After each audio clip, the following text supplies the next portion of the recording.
We're live. My understanding is that questions will start to pop up before long.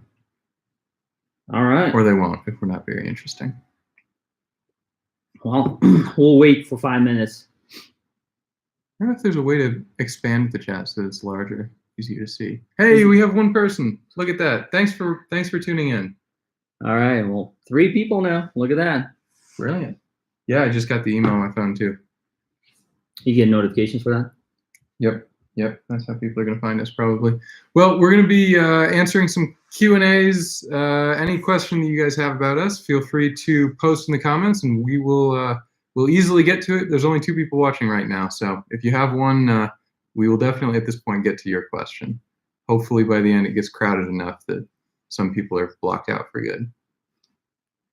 And we are still 4 minutes away. Yeah, so. we decided to set it up early in case. All right, well, we can start talking about the camera stuff in a little bit, or if you want. Yeah, just go for it now. Yeah, I mean, Nikon and Canon as well announced a lot of stuff the other day. So. Yeah, it was Canon, Nikon, and Olympus as well. Olympus released their. It was EM1 Mark III, I believe, the latest. Whatever. Oh yeah, I saw the review on not a whole lot of stuff that they added to it, but it's refinements. You know, it's already a good camera, so they added a bunch of stuff to it.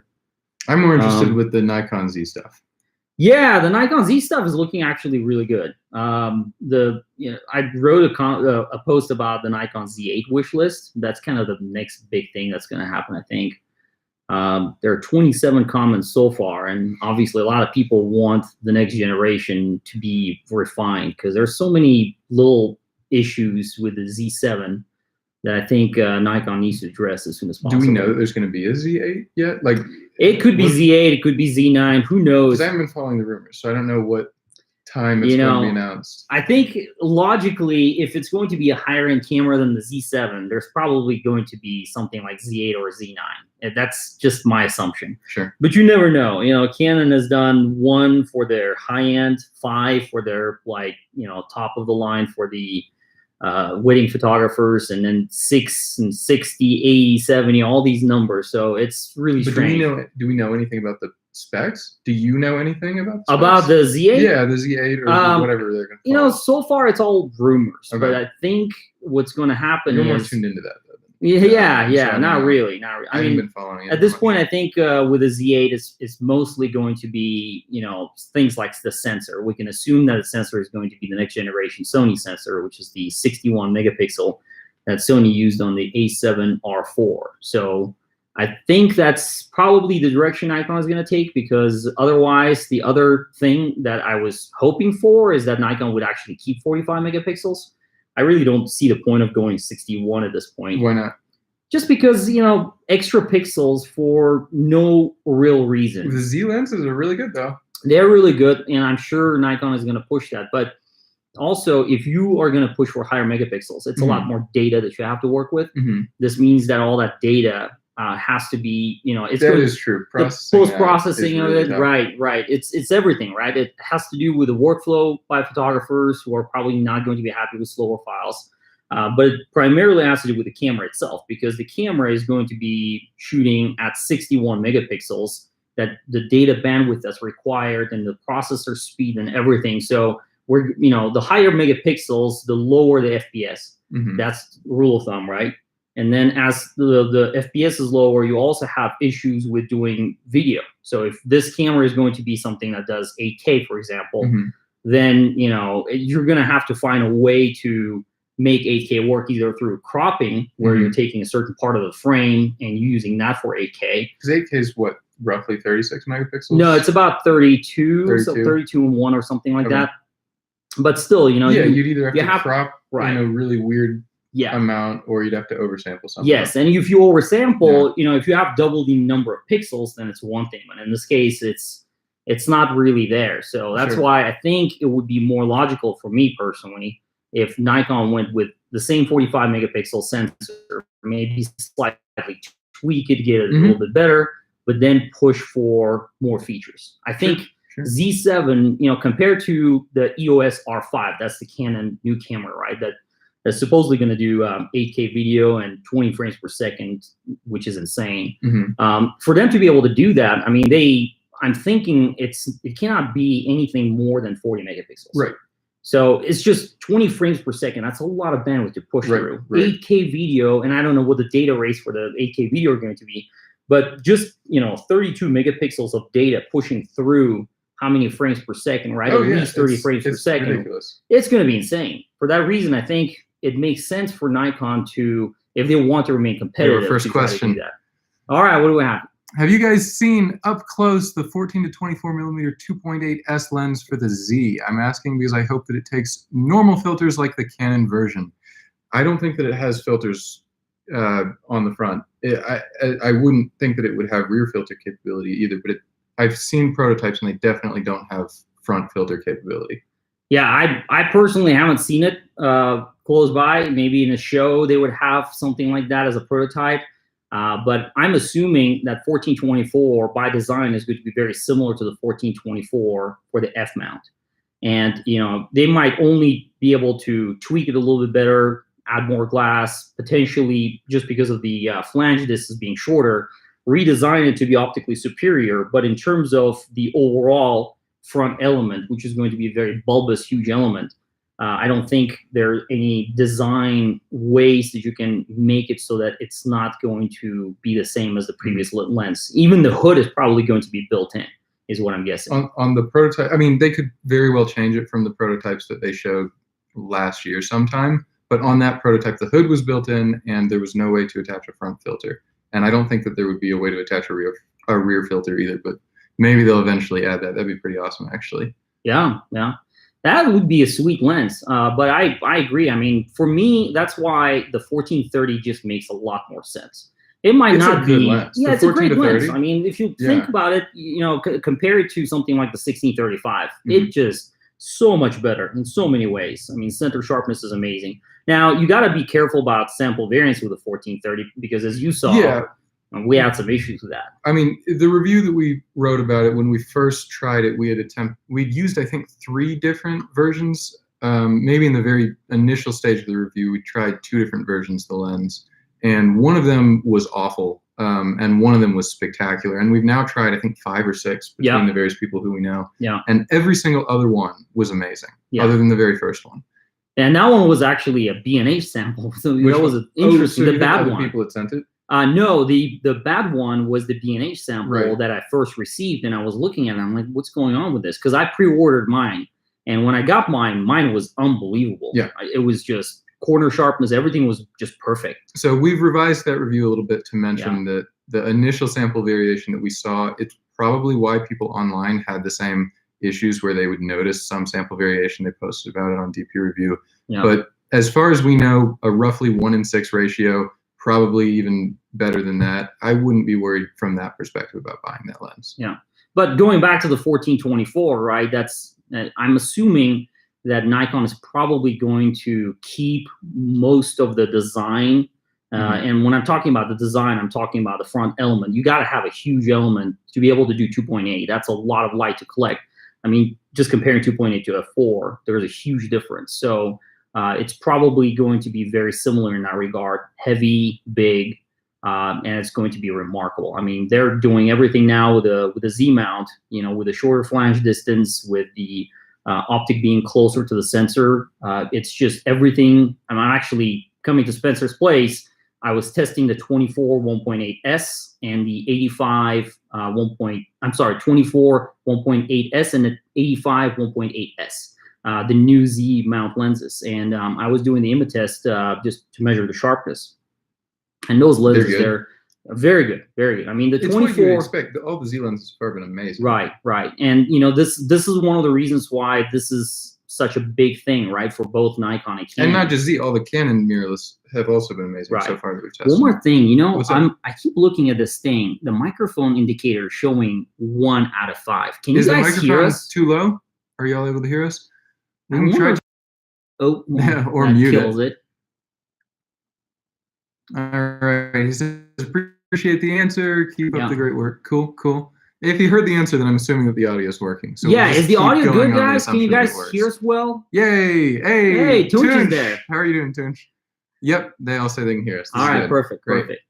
Yeah, so it's interesting, with all the Z mount lenses right now, the way that they're completely redesigning the optics, and you can see it right away. I mean, I put the 85, and I was just looking at the test chart, just focusing on the test chart, and you see at 1.8, insanely sharp. What would you say sharper than the 85-18G? Oh, absolutely. Preview of our review. Oh, This absolutely. is why you tune into the live stream. Yeah, no, without a doubt. It's the 85 1.8S is so much sharper, wide open. I mean, we're talking 1.8, and it's just absolutely insanely sharp. So it's that's awesome. Yeah, this is the way that they've been doing every lens, and I think it makes sense. You know, that's why if you look at these camera companies right now, right, Canon and Nikon, obviously, you know, when I wrote the article with the 2021, to 2020 and 2021 being big years for Nikon and Canon. Yeah, I think these two companies, it's almost like the awakening of the giant, right?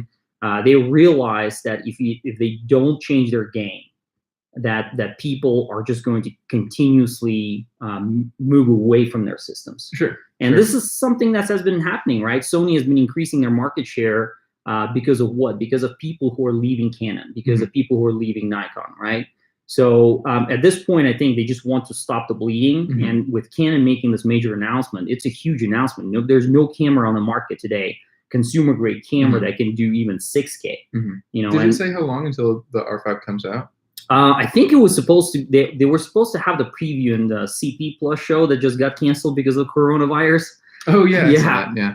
But they were supposed to do some sort of a prototype demo deal, and then I think the announcement is going to be July or something like that, sometime in the summer. Cool. But this is a huge deal. I mean, it's a big deal for all the companies, in fact, including Sony, because this pushes the competition. And look at the camera. I don't know if you were able to see the way that the camera looks, the ergonomics of it.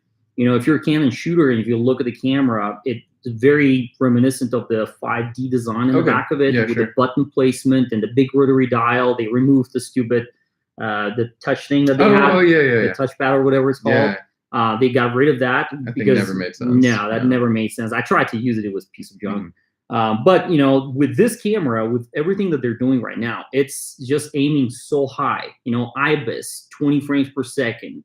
Granted 12 mechanical, but still 12 mechanical. It's very close to the top of the line. The Nikon D4S, the last generation, that was 12, wasn't 12 it? frames per second. And if they can push a bigger buffer, this is like the ultimate all-in-one camera. Yeah. I think we have another question somewhere. Steve says, "Good evening, guys. Thanks for all the content." I appreciate it, Steve. Thank you for watching. Thank you guys for tuning in. If anyone has any questions on how we run Photography Life, the articles that we write, gear-related questions, we are more than open to answering anything that you guys have. Yeah, and in regards to gear, I don't want to make this like gear session. Yeah, we just started talking about it, but we can do composition. We have so many tricks in our hats. So yeah, any questions you guys have, feel free. In fact, if you have any questions about any of the articles that we've written recently, aside from the gear ones, obviously gear, it's interesting. It comes and goes. It comes and goes. There's always going to be something better out there, but that's not why we're here. I've got a question for you. All right. Well, I already know, but they don't. Okay. Do you print your photos? Are you going to keep printing your photos? Where do you see that going in the future? It's a really good question. I think with the printing process, most people aren't printing nowadays. And I think it's a big issue for a lot of photographers, because when you look at your photo on a screen and then you look at your photo when it's printed out, it's a completely different environment. It's a different paper. I mean, all the screens today are backlit. And when you print it out, right, you have the choice of glossy paper, matte paper, this paper, that paper, and then you can choose different types of canvas. You can do all kinds of stuff, and then you put it on the wall. And when you put it on the wall, you sort of start looking at your work in a different way. Because when you look at a backlit screen, it's a very different environment. So to answer your original question, right, yes, I do print my photos. You've seen some of my photos in my home. I've done metal prints. I've done matte prints. I've done like different canvas styles, a bunch of different prints. I don't have a printer at home though. And that's something that it clogs up, it dries up, and it's just not worth it. For most people out there, including myself, it's just not worth it. Because you've reviewed a 100 megapixel medium format camera. Right. We're talking now about the Sony with the 61 megapixel and then the potential Nikon Z8 or Z9 will have that same sensor. Yep. If you don't print those, you're not going to see any of that detail. Very true. Unless you crop extensively. Right. And I think this is where the whole discussion about resolution comes into play, right? Like, how much resolution do we truly need? When I was shooting with a 100 megapixel camera, I think I already told you, my computer hated me. And he has an insane computer. His computer kicks every other computer's butt. I mean, I actually had to upgrade the RAM just to be able to work with 100 megapixel files. And then I had the sequence where I did a multi-row panorama, obviously for fun. What is that, the GFX 100? GFX 100, yeah. So I did a multi-row panorama, 100 megapixel each shot. Yeah. Right? And it was like 27 images How or long something did like that that. take to combine? My computer couldn't do it.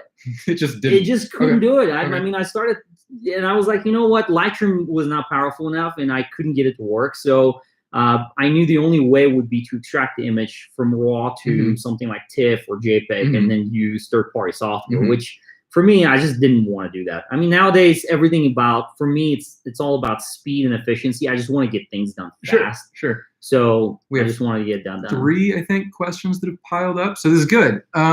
First up, don't you think Nikon should open the AF protocol to third-party manufacturers? That's more your wheelhouse for sure than mine. There's somebody else asked this in the questions after one of the articles that I posted recently. It would be wonderful, yes, if Nikon and Canon opened up their mounts and said, okay, all third-party manufacturers come in and, let's work together.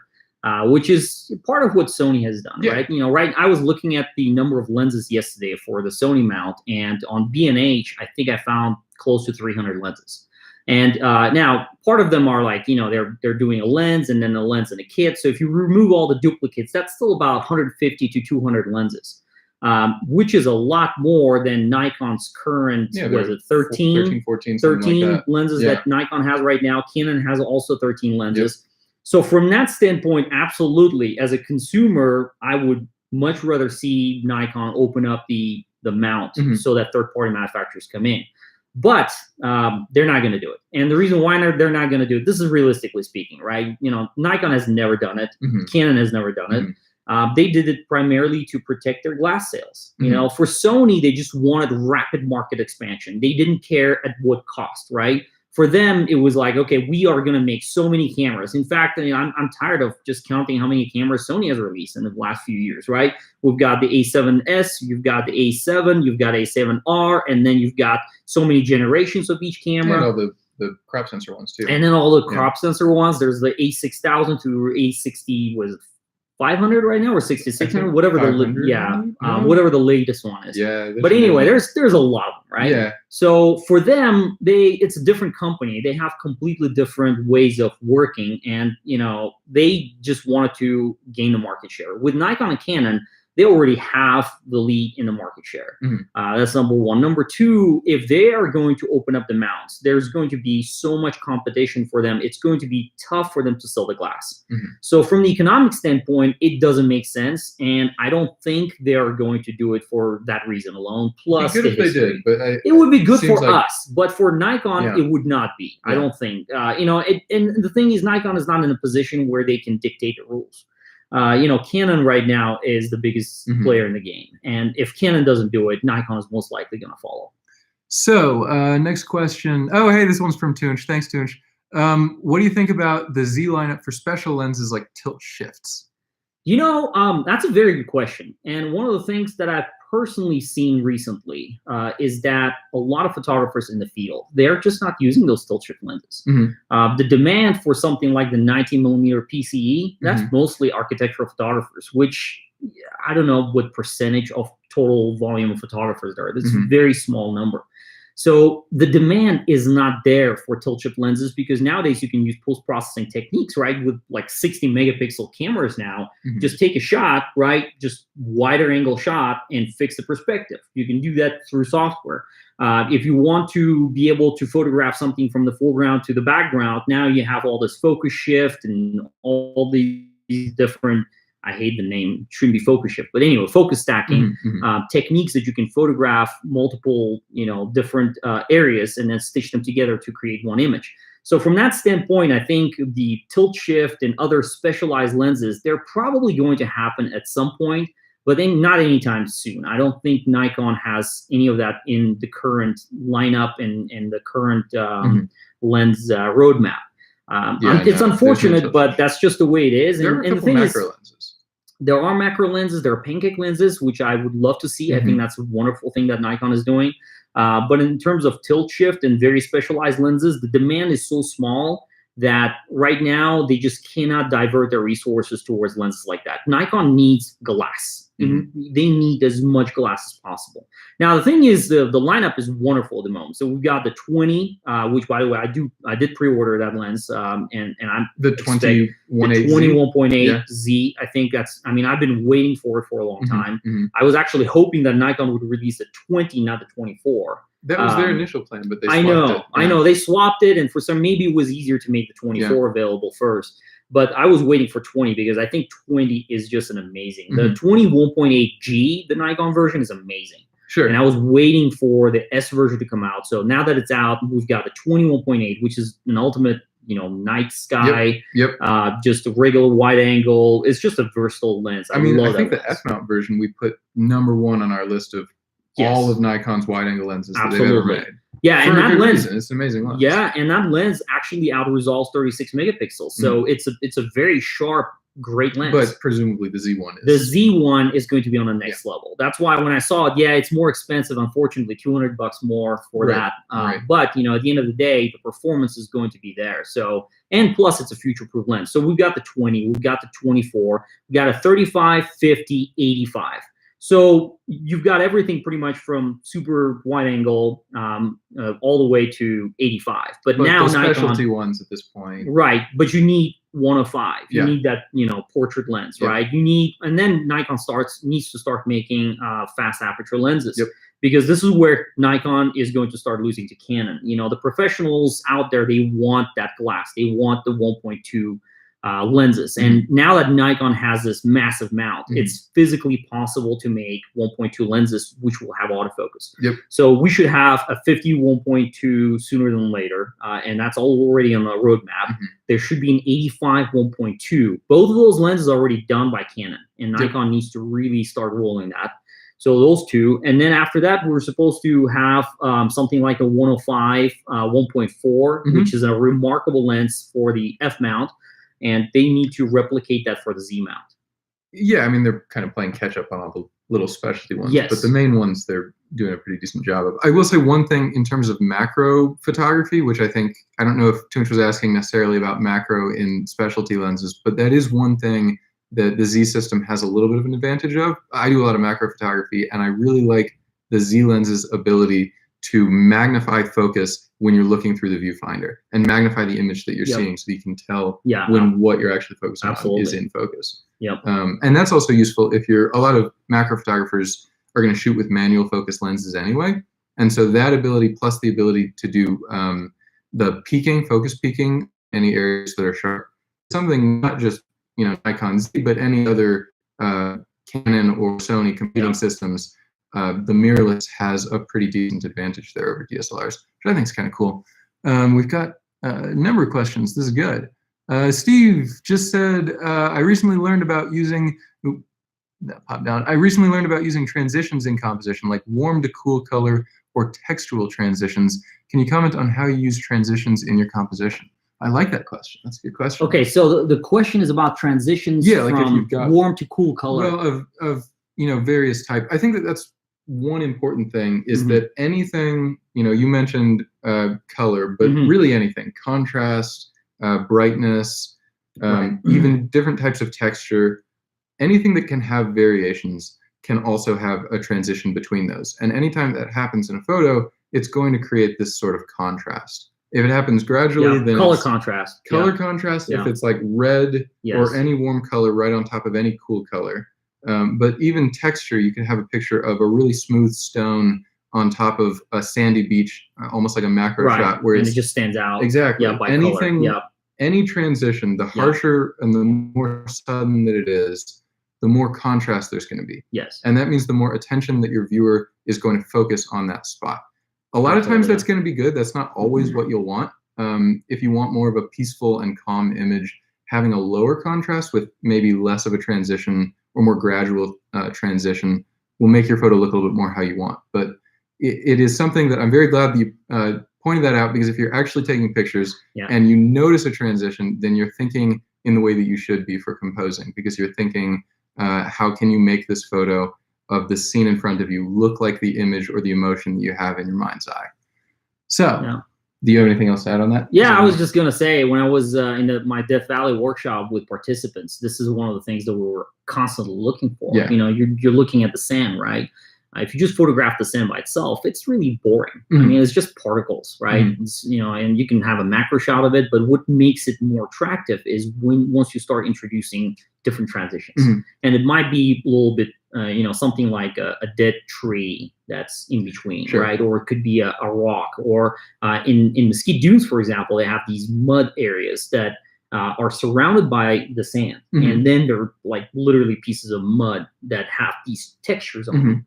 And as you photograph them, this is what happens, right? There are so many different transitions. First of all, there are obviously shadows, right? Yeah. If you photograph it during the particular time of the day, but also just the color transitions, going from sure. white mud or like really light color mud mm-hmm. to yellow sand, mm-hmm. as an example.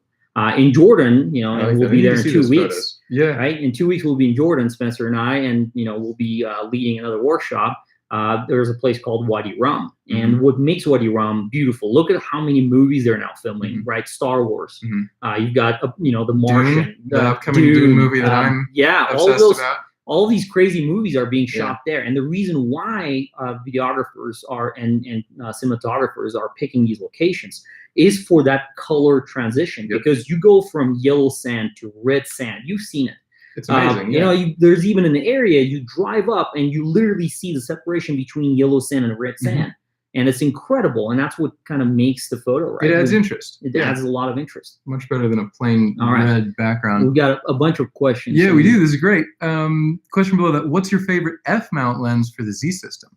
Cool. For the Z system. Can I answer that? Yeah. Okay. So I'm actually, when I'm going to be in Dubai, they asked me to deliver a speech in front of this big audience. Apparently, it's going to be about, you know, they wanted me to choose a topic initially. Mm-hmm. So I said, you know, how about composition?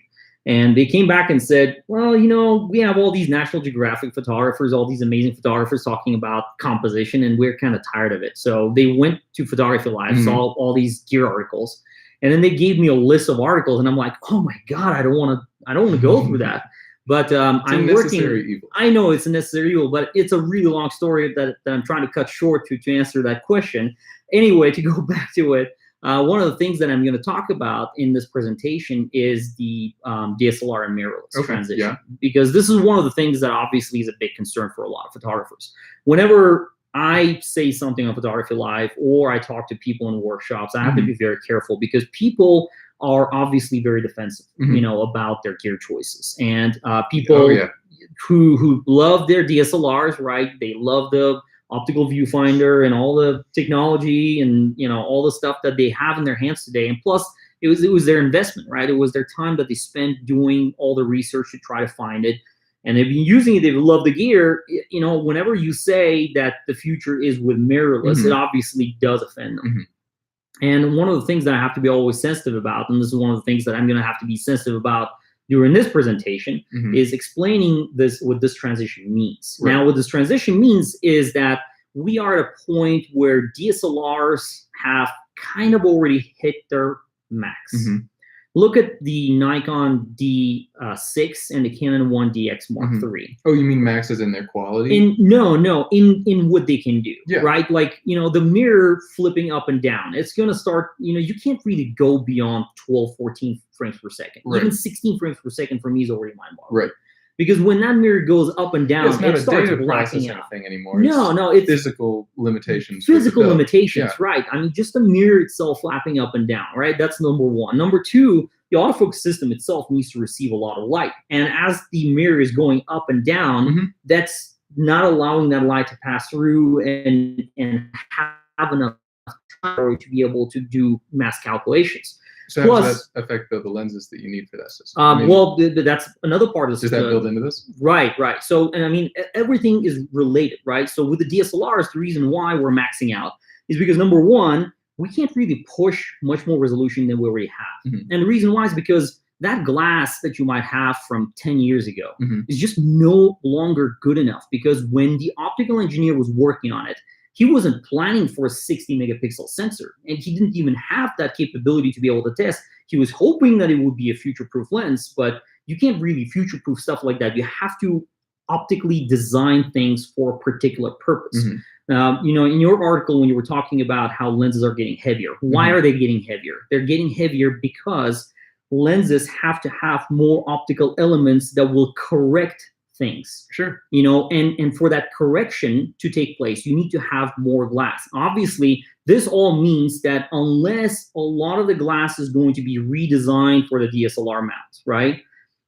Then you're really battling already with lenses that can't resolve as much detail. I wrote a whole article about this, but long story short, this is my personal observation. And I know it's a very long answer to the question, but I want to explain in a proper way so that I don't want to just say, you know, DSLR is going to die, because this is not an appropriate way to express what's going to happen. And I think Nikon is also being very sensitive about it. When they were asked the question, they said, we're in the transition period. What does it mean? It means that at this point, given the size of the throat and given the flange distance and given the limitations, we really can't push this any further. And from here on, specific lenses, I mean, and specific lenses, and that's why the answer is so long, right? I personally deviate from using any F lenses on the Z mount. Okay. In fact, what I've done is I got rid of pretty much all of my F mount glass. Yeah. Well, I saw that you sold pretty much. And the reason why I did that is because I saw this, right? I saw that, you know, okay, so what's the point of hanging on to glass that, yes, I love that glass. I used it for so many years. I've used it for over 10 years. Some of the lenses were really hard to get rid of. You know, I held on to the knocked, the 58 1.2. You're sentimental. That's fine. I mean, it was a sentimental value. You know, I bought it. I love that lens. It was a beautiful lens. But, you know, I realized after I mounted it on a very high resolution camera that it just cannot resolve. And this is something that is going to continuously going to happen. And even though Nikon says, yeah, we're going to continue doing this, look at Canon. Canon already blatantly just said, you know, we are at this point going to stop developing lenses. You know, they didn't really use the word stop, but they kind of include. They said that where they're going in the future is mirrorless. Yes, and that's why. So to answer that question again, I know it's very long. So you have none is your answer. None is my answer. Okay. And you know, because you've done it. The stupid thing with a big mount on the bottom, right? It gets in the way. It makes lenses longer. The lenses don't. Oh yeah, the FTZ adapter is awful. No, it's not good. And Nikon should have thought about this, right? It's just these kind of things, they do get in the way of shooting. Yeah. If I'm in the field and I have to constantly worry about, okay, is this a regular lens? Does it need the mount? And, you know, do I need to do this? Then, you know, all this process, it's just not for me. I mean, I want to be able to go and shoot fast and be efficient in the field, and at the same time, take advantage of the camera that I invested in. If I bought the Z7, I bought it for a purpose. I bought it because it allows me to get the best that Nikon can offer today. Sure. And at the moment, it is the best from the mirrorless standpoint, but also the lenses. The whole point of investing into the Nikon mirrorless or the Canon mirrorless, so the Sony mirrorless, is really not the cameras. Cameras come and go. It's the lenses. The lenses, they are the ones that you're going to buy and you're going to use for the next 10 plus years. Yeah. So why is Nikon redoing all of these lenses? Because it understands that redesign and redevelopment is needed at this point, basically starting from scratch. Why should you go back and try to fix something that wasn't really designed in the first place? Now, I'll talk about something that may or may not be useful, and I know we have a bunch of other questions, but here's my quick take on the three main mounts, right? So we have three key competitors in the full frame market, and I'm going to temporarily ignore Panasonic at this moment. And I know, don't hate me for this. Don't hate me for this. I know, but really let's look at the three top players right now. We've got, you know, Canon, Nikon, Sony, right? And all three of them have big market share. They have full frame dominance. Obviously, you know, they've been doing the game for a long time. But let's look at the basics of where these companies can go in the future. Nikon started from scratch. They realized we need to change that flange distance. We need to make it very short so that the optics are very close to the sensor. and we need to make a massive throat size because we do not want to ever run into the same problem we ran into after autofocus was introduced. Because when Nikon made the F mount, there was no autofocus lens at the time. They didn't think, you know, the Nikkor would be one of the last of a kind 1.2 lenses. They could never make a 1.2 lens because you couldn't literally fit it in the optic. In fact, if anybody has seen the Canon 50 and the 85 1.2, look at the back of those lenses. The contacts are like on the DSLR versions. They're literally right on the glass. I mean, there's a physical limitation to why Nikon has never been able to make a 1.2 lens autofocus. So Nikon completely started from scratch for a good reason, because this is future proof. Canon has done the same thing. Canon already had a bigger mount because at a later stage of time, they, first of all, the Canon EF mount was launched later because they also changed their mount at some point, and Canon kind of future-proofed it. That's why they were able to do the 1.2 lenses. Future-proofed it 20 years ago. Back then. But they redesigned the RF mount for the same reason. It's very similar throat size, but the flange distance is now very short. So those two have a huge advantage at the moment for future. Where Sony has an issue, and this is not to anyone who is a Sony shooter, okay? I have to be very careful about how I talk about these things because people do get protective about their gear. But Sony has never really designed the E mount. The E mount, now there are people who will say there's an E mount, there's an FE mount. The throat size is literally identical. The flange distance is identical. It's the same mount, but they call FE because it's full frame in terms of referring to lenses. Sony's FE or E mount is very similar to the size of the Nikon F mount. That throat size is pretty small. Now, what does it mean for the future? And Sony has obviously, these discussions came in you know, before, and people were talking about it, how Nikon was bragging and Canon was bragging about their throat size, especially Nikon, because they were making a big deal out of the Z system, right? Sony was quiet for a little bit, and then one of their engineers said, we can make any lenses for it. Realistically speaking, you can make any lens. You can make probably a 100mm f/0.67 lens. It's just going to be the size of a car. You have to think about, from the optical standpoint, right? You have to talk practical. Canon and Nikon at the moment, they can practically make these lenses, and they're going to be potentially smaller in terms of optical performance, being up to high standards, and potentially smaller just because of the redesign and the bigger throat size. And number two, it gives flexibility for optical design. With the Sony, their E was never launched for full frame. In fact, they introduced full frame later with the same throat size. So from the technical limitation standpoint, I knew this, and I never invested in Sony.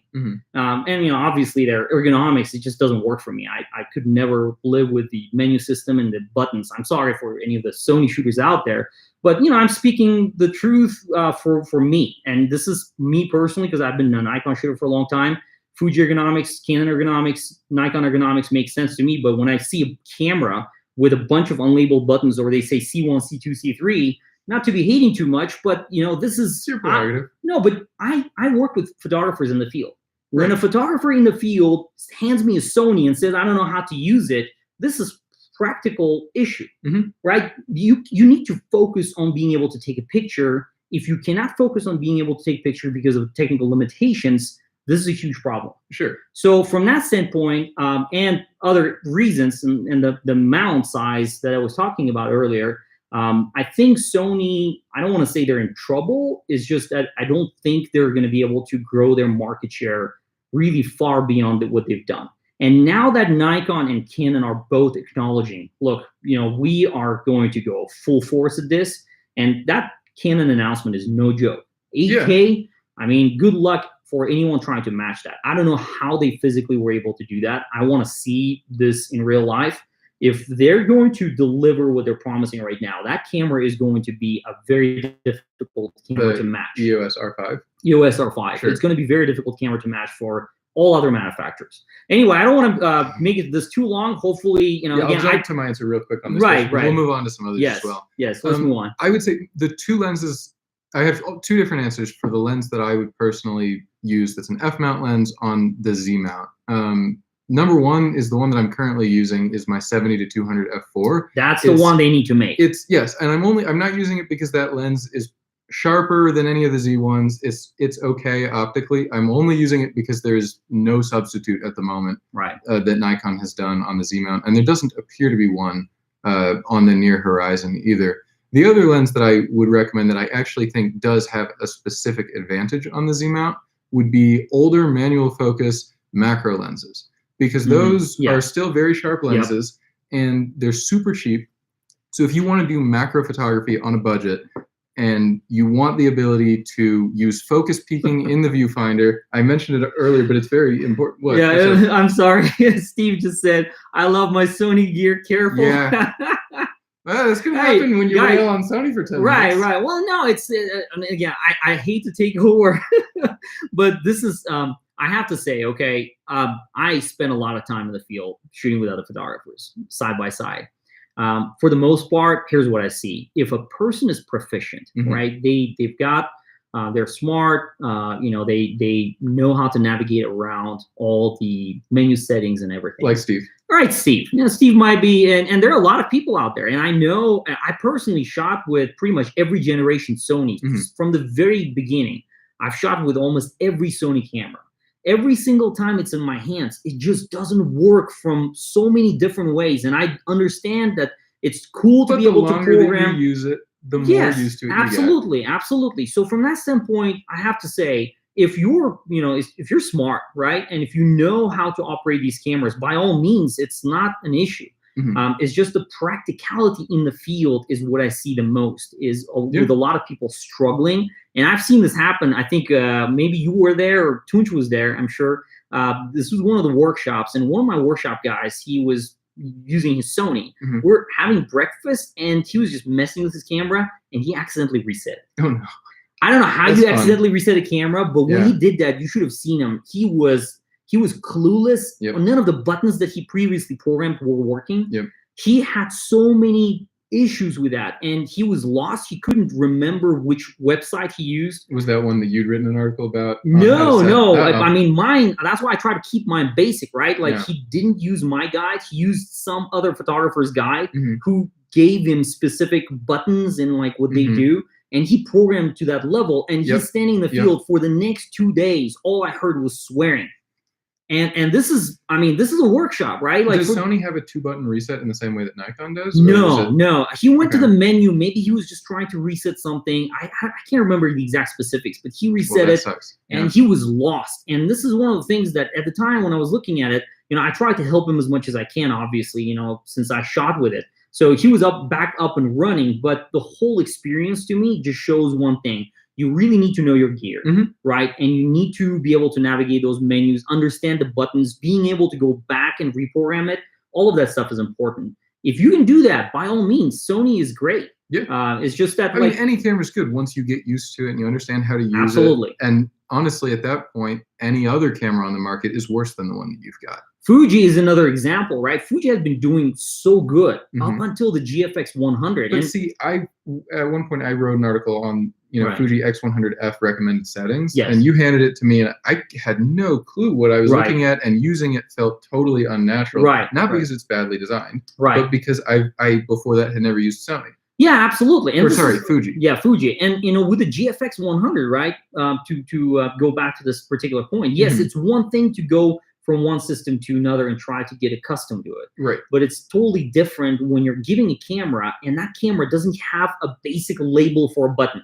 On the like Fuji 100, Fuji I mean, the image quality was spectacular, but I would never buy that camera for that reason alone. When I have a camera and it literally has 3 buttons or however many in the back that literally have no labels, how do you even write a manual for it? You say in the manual, press the button, the one that's on the left closer to the viewfinder. This is so stupid. I mean, give it a name. At least Sony gives it like a C1, C2, C3 type of a name. On a Fuji, it was literally blank. Very minimalist approach. Well, I don't think it works. I wouldn't. So this kind of stuff, I mean, we're talking about, right, why is this taking over? Because when you use this, there's literally one button. There's nothing else. You just press one button and it takes a picture. Yep. You've got 3 lenses or however many lenses the phone has, and you switch between different lenses by pressing one area of the phone. Any idiot can figure this out. That's one issue we've been talking about in terms of running photography life. If more people are switching over to their phones, it doesn't perfectly transfer that we are able to then write tutorials on how to use the phone camera, because no one cares. They'll open up the phone and they know exactly how to use it. So no one's Googling how to switch lenses on the iPhone 11 because it's patently obvious how to switch lenses on the iPhone 11. And so if you have a DSLR, people are they'll Google, how to swap lenses on a DSLR. That's a popular search. They'll Google. And Steve just said the camera is only a tool. You have to understand how to use your tools. You're absolutely correct. And I totally agree with you. It's just that for a lot of people who just want to take pictures for pleasure, who are the people who will go out and travel and take pictures? They're not the technical geeks. We are, sure, there are among us right now, we are professionals. We do this for a living, right? And there might be a few people, maybe Steve is a professional, I don't know. But if you are a pro, I can totally buy that argument. But we are talking about camera manufacturers, in their future. They cannot grow on a very small market niche of photographers who do this professionally. Now, in the past, it was kind of the case, but then there was always a Brownie, there was always a Kodak, there was always the instant camera, and these other choices that people Those always outsold the others. Yes, absolutely. And look at Fujifilm. Fujifilm makes primarily money on their Instax cameras. Instax cameras are the ones that they're selling the most, and who are buying these cameras? They're non-photographers. So if camera manufacturers, there you go. So if camera manufacturers want to be able to expand their market share, the only way they can do that is by giving the tools that are intuitive and easy to use. And with Sony, this is something they really need to think about, because I think as a company who has excellent, right now, third-party support, the lens mount is open. Look at how many 150 plus lenses. I mean, they didn't get as big as they are without doing No, absolutely. They've done a lot of things right. In fact, when I remember when I first used the A7R, the very first one, the one that had the shutter issue, and it would do the shutter shock problem, right? I remember even back then, from a technically minded person like me, and I have a huge IT background, right? It was a camera that I could easily get used to. But I was thinking from the practical standpoint, right? How do you go from here to the future? How do you grow that? And I think for Sony, they really need to hire a person who can design their system, redesign the menu system, think about the button ergonomics and the layout. The grip is great. The camera is great. The lenses are spectacular. So they just need to fix it. It's not a very hard issue to fix. Okay. We'll go through the pileup as quickly as we can, because we want to get there in time for some live questions as well. What is your recommended camera equipment for macro photography? I mean, I do a little bit more macro than you, but my answer would be honestly anything. Camera or anything. Macro is one of the great genres, because you can do world-class photos in your backyard with $200 equipment. You got to make sure that you understand lighting. You really, really have to understand camera settings before you get properly sharp photos. But some of the best macro lenses out there are, I've mentioned already twice in this video, the old manual focus ones. If you're shooting 1:1 macro where your subject is an inch in size and it fills your camera frame, or it fills your image sensor, then you're going to be in manual focus anyway. And at that point, you can use I would maybe pick a camera on the Nikon side that's D5000 series and above, just because you've got a little bit easier manual settings with those, with the D7000 series. But seriously, like some of the basic DSLR, basic mirrorless, just with any macro that DSLR is probably going to be cheaper. At this point, I would say for someone who just wants to do this on a budget. DSLR, it's definitely a better value. And the one thing that I would definitely recommend is to use a dedicated macro lens rather than reversing a 50 mil. Or some people will put like a filter on, like a magnifying filter on the front, or even extension tubes. One of the problems with those is that you very often cannot manually set your aperture. And instead, if you aperture, the camera does not automatically keep the aperture open, and then you take the picture, and then it closes down during the time you're taking the picture. So essentially, if you want to set like f22, you have to manually set it on the lens or extension tube to f22, and then your view through the viewfinder is incredibly dark, and you can't tell what you're focusing on. And it's really, really annoying and almost impossible to take decent quality, well-focused photos at that point. So other than that recommendation, which is make sure that you either get an extension tube with contacts that allow the aperture to stay open before you take the picture, or a dedicated macro lens that has that option, you can pretty much use anything. I would just go with a dedicated macro lens. I mean, look at the used market; they're so cheap. And even if you want one that is autofocus, so that it can work for non-macro photos too, some of the off-brand ones from Sigma, Tamron, Tokina that are older lenses are still super cheap and super high quality. Any of those I would recommend. Another thing in terms of focal length, and this is what I haven't done a lot of macro, but I realized that with anything out there, the closer you get, the more spooked it's going to be, and you're gonna block the light. And you're gonna block the light. So if I could recommend, just get like the 105 2.8. Yeah, 105 that's an would amazing be the minimum lens that I would recommend. Or you know, they have a bunch of other lenses. There's actually a 300 that you can use with a close-up filter. Oh yeah, the older the 300 AFD. F4. That's a great combination as well. Yep. But I agree with Spencer. I think just going with a macro lens, just go on a used market, get a cheap one, and go with a basic DSLR like a D5000 or something. Yep. And once you take good macro photos with any of the equipment that we've talked about so far, you will be good enough at photography to take good pictures of almost any other subject, because macro is really, really hard. Even if you have perfect technique, you're only going to get a third of your photos if you're at 1:1 magnification in perfect focus, assuming you're shooting handheld and all that. All right, let's move on. Okay, moving on. Pictures. All right, a bunch of questions. Let's see. Just bought a Z50 as a companion to the D7100 and love it. Even the kit lenses seem great. Your thoughts? Okay, I just came back from the Death Valley workshop. When I say it was a few weeks. A few weeks back. And I had the Z50 with me, so I was using that. And I think this is one of the. I'm gonna grab it. Oh yeah, just grab it.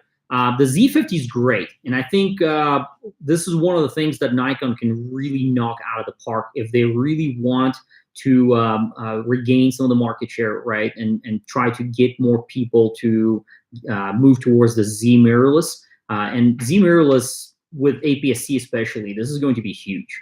And the reason why is because, okay, so look how tiny this thing, look at how small this thing is, right? Let me just close this door real quick. Oh yeah, I have it. So the reason why this is great is because from the side, look, so that, look at that. That thing is tiny. It's tiny, but look at the size of the camera itself and the profile. This is almost like the Sony A6000 series, right? From the standpoint of the size, but in terms of ergonomics, this is so good. So you made a good choice.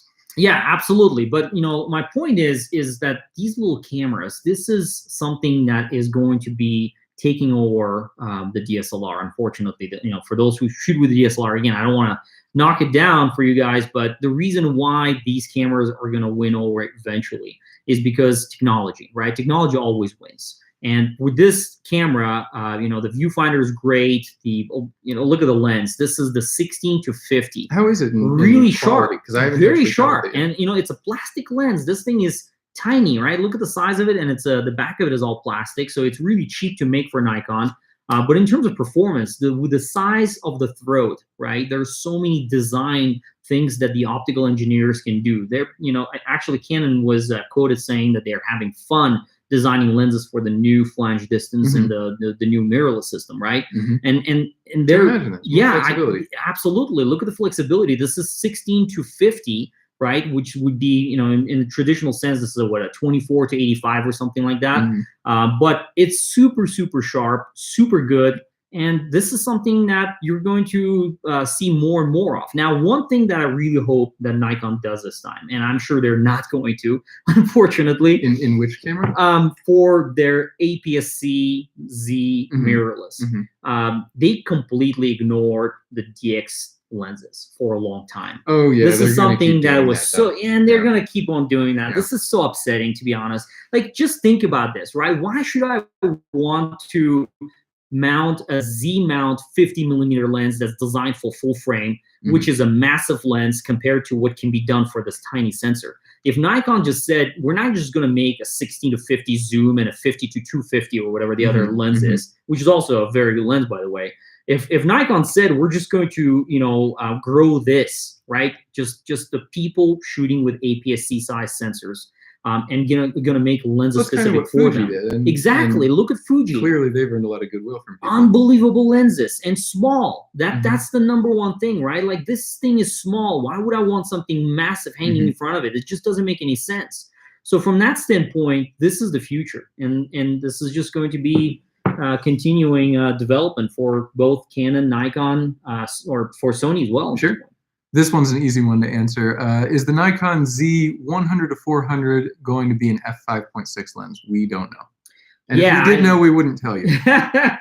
No. But we don't know. We don't know. I have no idea. But from the design perspective, if we think about it, I think it would be more like 100-400, 4.5. You think it's going to be variable aperture? Yeah, I think so. It could be. Yeah. I mean, if you look at the 80-400, right? Yeah. 80-400 is what, a 4.5 to 5.6, or is it 6.3? No, it's 5.6. Okay, so they're probably going to do something like that. It's most likely going to be variable aperture. But if they can make a fixed aperture lens, this probably is going to be in line with that 200-500, because the 200-500 is the 5.6. Yeah. If they can do something like that, it would be remarkable. One of the ones on their roadmap is, I might be remembering the focal lengths wrong, it's like 200 to 600 f5.6. Well, they didn't say f5.6, but we can presume it'll be f5.6 or worse. At least I would hope so. End. I would hope so. If they can do a lens like that, it would be remarkable. I'm personally really hoping for that 100-400mm lens. I think that would be a great one. Oh, by the way, one more thing: the new 24-200 that has been announced. What is that? I'm excited about that one. F4 to 6.3, it's a variable. I think. It's a variable aperture. Let's see. Was it? It's a 24-200 f4 to 6.3. So it's a variable aperture lens. But the reason why I'm excited is because I looked at the MTF charts that Nikon provided for the wide open performance of that lens on both 200mm and 24mm. If that, it looks really good. And if it's really good, then it's a light lens, right? Exactly. It's only like 560 something. It's super lightweight, and grams. It's only what, $800 and something? So maybe all along we've all been asking Nikon to do a 70-200 for the Z, and they were just like, no, our super zoom's going to be good enough, so we don't need to. This is probably I'm going still to be, skeptical. I've never seen a good super zoom, but no, it's not really well, I guess it is. It's as close as it's pretty close to a super zoom. But if this is good, that'd be amazing. That's what I'm hoping for. This is one of the things about the new system, right? Like, you look at, and I've used the Canon EOS R. The lenses were remarkable. I mean, I for the first time, I was in New Zealand shooting with a 50mm 1.2, and I was like, I just taking pictures of my kids running around and other things, and I just opened it up to 1.2. Right. I'm like, there's no way this can be sharp. Just impossible, right? Take a picture and I zoom in and it's sharp. Yeah. I couldn't believe it, and the previous 50mm, any Canon shooters out there, if you previously used a 50mm 1.2 or the 85mm 1.2, none of those lenses were good wide open. And this new design, everything that they're doing right now is just completely I used it a little different. bit for landscape photography. That's true, you and did, I yes. had no problem using it for landscapes at f1.2. Right. Which is fascinating. Yeah, it is fascinating. Never been possible before. Right. So that's why this stuff is exciting, right? Yeah. The 24-200, this is kind of bringing back the excitement. Like, all these, the last 4 or 5 years have been kind of a doom and gloom environment. All these bad forecasts and market share drops and this and that, and DSLR gonna die. This could bring it back. All this stuff, all these negative discussions, right? And now all of a sudden we have a little bit more excitement. I think this is good for the industry. I agree. Okay. Tony phones, said, phones seem to get better and better. There's one with a 10x optical zoom and a 100x digital zoom. Well, the digital zoom. Yeah. I mean, that's just cropping, so I'm not worried about that. You think this will hit on the low-end camera market share? I think it already has. I don't think low-end cameras exist anymore that are dedicated cameras. In fact, this is one of the things that, again, I wrote about in my series of articles. And one of the things that I tried to hit was This is one of the reasons why there's such a massive drop off market share, right? Just like look at camera companies, all of them are struggling. Why they're struggling? Because at the end of the day, and this is what I'm trying to talk about, right? About these cameras. These cameras are simple, but they need to be even more simplified, right? If you give this camera to your sister and she's never taken a photo with a professional camera, she should be able to figure it out. It shouldn't be to the point where you're looking at like 50 different buttons on this thing and unlabeled buttons. And then how do I do this? How do I do that? That's just not practical. So from that standpoint, why are we losing, the camera industry is losing so much in sales for cameras? Is because they cannot sell basic cameras.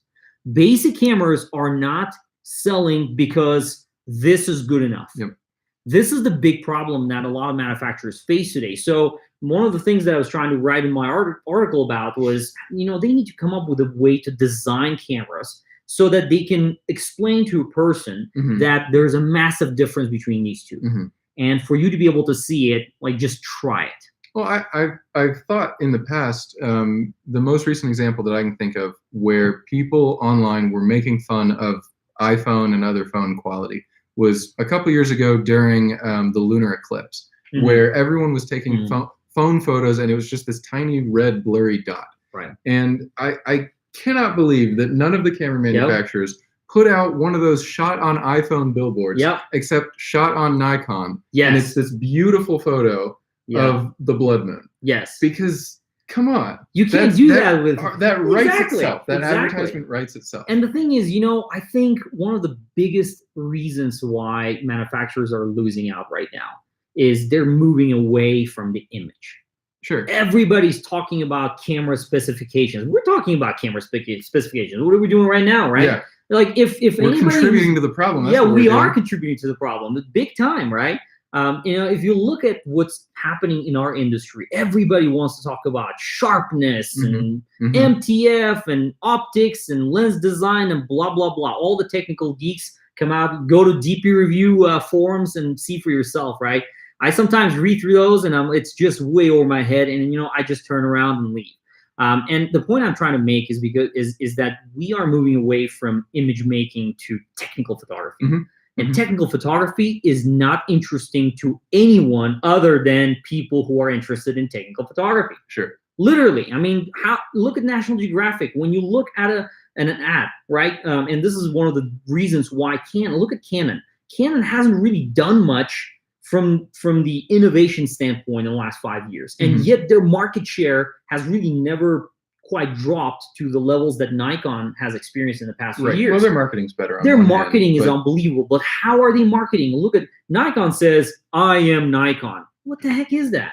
Like, why would you do that? I am what? That's so selfish. This is so stupid. I don't understand who runs this stuff, right? And if there's any Nikon employee out there, sorry, but I'm speaking the truth. Why would you say, I am Nikon? Look at Canon. Canon, as an example from the marketing standpoint, big picture of a cheetah. Beautiful portrait of a cheetah. And on the very bottom, it just says shot with Canon. This is basically what iPhone took and exactly perfected. What did Apple do? Apple just put a huge billboard and it said shot on iPhone. This is basic, right? This is very basic. Something that they need to start thinking about. Not I am whatever. Sorry. No, this is good. There aren't too many questions, okay. So this is the one that we're on right now. What do you make of the Canon 90D? It has some features of the Canon mirrorless in live view mode. I mean, I reviewed the Canon 80D a few years ago, and actually I really, really liked that camera. I know tech people can kind of hate on Canon because their sensors aren't quite at the level of Nikon and Sony sensors. But Canon cameras are so eminently usable. I've using it and actually side by side with a few other Nikon cameras that I was testing at that point. The images from the Canon camera looked 10 times as good on the back of the screen. The moment that they were loaded into Lightroom, they all looked equally good. There was no Nikon or Canon difference, really. I mean, some slight color differences here and there. But the Canon screen was amazing. The Canon ergonomics were amazing. And the 90D, I mean, I haven't used it. I guess tangentially knew that it had been announced. I expect that it'll continue that trend. And this is something that I think for both Canon and Nikon, this is with the next generation cameras that we're going to see from the DSLR. The 780 is already doing it. Exactly. The 780 is already doing it. The 80 or the 90D is already doing it. And there's going to be more. Whatever other cameras that Nikon is going to replace, expect the Nikon D860 or whatever the next variant of that is going to be, also going to have very similar features. What they're going to do is they're going to try to blend the mirrorless technology with the DSLR. And what I'm hoping that's going to happen is that they're going to start incorporating phase detection into the sensor, Nikon in particular. Canon is already doing it with their dual pixel CMOS AF, which is incredible. It is. It's amazing. It works really well. So I think this is kind of in the transition period for both companies. They're going to have to roll out products like 90D, like the Nikon D780, which, by the way, I'm hoping to get right before our trip to Jordan. Oh, cool. Jordan, Dubai, and Turkey. I didn't know that. That'll be fun. Yeah, so, you know, this is, I haven't even seen the camera yet. But the mirrorless, I mean, that's one of the things that we've talked about a bunch in our Z6, Z7, and also Canon mirrorless reviews. The live view on them is spectacular. Right. And the fact that the existing Nikon cameras and some of the existing Canon cameras don't have that level of live view is definitely going to drive consumers away from them until Nikon catches up and Canon catches up on the DSLR side. Okay. I'm not sure that I understand this question. What are your thoughts related to the evolution of numerical photography? Will it make it into our full frame and APS-C cameras? What is numerical photography? I'm not sure what Steve, can you define what you mean by that? Numerical photography? Okay. Never heard of it. We'll come back to that one. Yeah. Okay. Hey, Eric says you guys are great. I agree. Thank you. I agree. We are great. Okay. What is that? A spam? Is that spam? Yeah, we got a spam. Look at that. That's how you know that we're popular. Okay, I'm gonna hide that. Oh, Eric Forrest asked which manual macro. That's a good question because I've talked about it a couple times. Any manual focus macro lens that is 100 millimeters or longer, if we're talking Nikon brand lenses, are all really good. So whichever one you find a good deal on is my recommendation. There's no real quality difference between them. The big difference would just be their focal length. Oh, I see. He's talking about like AI. Oh, yeah, like AI processing. All right, so this is another great question. I think from my standpoint, like this computational is computational photography, right? One of the things that Nikon, Canon, Sony, Panasonic, all the major players out there really need to look into is what the smartphone manufacturers are going to do in the next few years. And if you look at the evolution of the smartphone, right, it went from this crappy device with just a basic camera that couldn't really do anything to this now night shot, Milky Way capable camera.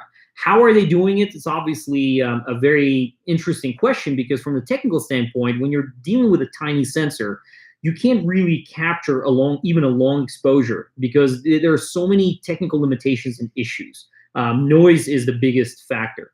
So what they're doing is they're actually using multiple frames. In fact, when you're photographing in night mode with the iPhone or with any of the Android devices, what's happening is it takes longer, but the reason why it's taking longer is because they're taking sequences of shots, and sometimes probably dozens of photos. Sometimes, yeah, it could be dozens of photos in a second, or if you're taking like a 30-second exposure with some of the Android phones, what they're doing is they're actually taking like 4 or 5 3 to 5 second shot bursts. And what they do is they then blend them together. And image averaging is one of the techniques that they use. Is when you're taking, and you can, by the way, you can do that with any camera, including the Z50. Astrophotographers have been doing that for decades. Yeah, for decades. Yeah. And what it is, it's especially for astrophotography, because they have the CCD sensors, right? And they're using small sensors with not much resolution. What they do is they just take 100 images and then they average them together, and that cancels out the noise, makes the image look very, very nice, very clean. And smartphone manufacturers are now using a lot of their R&D resources towards these sort of technologies. So I think from that standpoint, this is the reason why the smartphone is massively taking over, is because now that it's able to shoot at night, now that it's able to do all these things that these cameras were able to do in the past, right? It's almost becoming dangerous for regular camera industry not to develop into that. To answer, I mean, Steve, if we've got a phone that can take a handheld photo of the Milky Way that looks good, and we're this close to having that, And yet DSLRs and mirrorless cameras, Can't. you cannot take a handheld photo. That's ridiculous. Right. So yes, I mean, if computational photography does not factor into Nikon, Canon, or Sony's future, then Nikon, Canon, and Sony are not going to be the manufacturers of the future. Right. Apple's going to come up with their own thing. Fuji's going to do computational, or Olympus is. Right. And that manufacturer is going to beat the other ones, because you cannot have a camera that is outperformed by a phone. I mean, just think about from the basic standpoint, right? Imagine this, just for a quick second. This is an APS-C size sensor, right? So it's much smaller than full frame. What if Nikon or any camera manufacturer said, you know what, we're going to beat full frame and medium format with this camera? Mm-hmm. They can do that. Yeah. How do they do that? They just take computational photography, right? You take, instead of one image, you take 10 images, right? And maybe use an electronic shutter for that. Mm-hmm. And then you stack them together and you get a clean image at ISO 6400 that's going to look cleaner than ISO 12,800, whatever the, 25,000 ISO. It's going to look cleaner than that, because if you're taking so many images and you're averaging them together, canceling out the noise, right? Noise being one of the biggest factors. That'll actually be one of our videos in the next couple weeks. I'm working on the script for that now, on how to average photos together manually if you've taken them with a DSLR. Yeah, and that's only one way. The second way is just to shift the sensor, right? Now that these things have IBIS, now this camera doesn't, but a lot of new cameras do have IBIS. Mm-hmm. If one of the manufacturers said, you know what, we're going to make a very high resolution APS-C camera, mm-hmm. they can do that. They can just stack a bunch of images. You just need to make it so that the sensor can move fast enough for you to be able to take a bunch of images. Yep. Then stack them together, and you have, instead of whatever, this is what, 24 megapixels? What 20? Was it 20 or 21? Whatever the megapixel count on that one is. Imagine that being able to produce or more. Exactly. Yeah. You're making up, whatever 80 megapixel or 100 megapixel image out of that camera. That's also possible through this type of photography. And so, and this is just the beginning, right? For another thing, Panasonic is doing it already, by the way. Yep. With Panasonic, you haven't even squeezed the shutter yet, and you're about to take a picture, and it already starts recording the image, and then it will, with the smartphones, you've been able to do that for a while now. Mm-hmm. Now Panasonic is implementing that in their cameras, so it's already doing a cache of images before you squeeze the shutter. This is something that all manufacturers need to start thinking about, because if you're taking one image, and this might be very applicable to wedding photographers, mm-hmm. With wedding photographers, it's just a moment that you're gonna, if you didn't take that picture, you lost that moment. And sometimes you have a big group in front of you, right? And everybody's eyes need to be open. Well, if your camera is doing a burst of photos and then picking the one where everybody's eyes are open, mm-hmm. that's almost game changing. Yeah. For the wedding photographer, it is. If you have the ceremony taking place, it's a very sacred moment. It's a once in a lifetime. You take a picture and it's never going to happen again.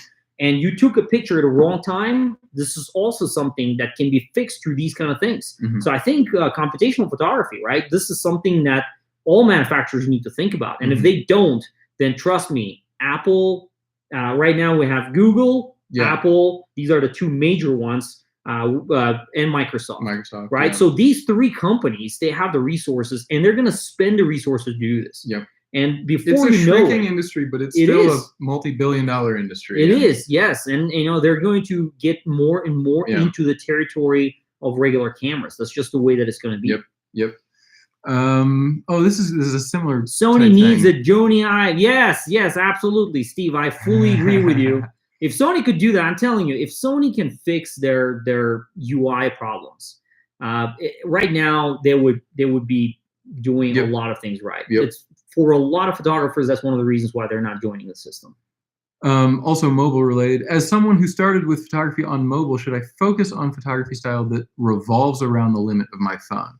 Yeah, I mean, that's a good question. I really like that question. Yeah. If your phones these days do still have limits compared to DSLRs and mirrorless. I mean, we've talked about the areas that they don't, but telephoto lenses, they absolutely do. Depth of field, the attempted bokeh on Nikon or on Apple iPhones, it's good. I mean, they've done a good job, but it clearly is not at the same level as an actual 85-1.4.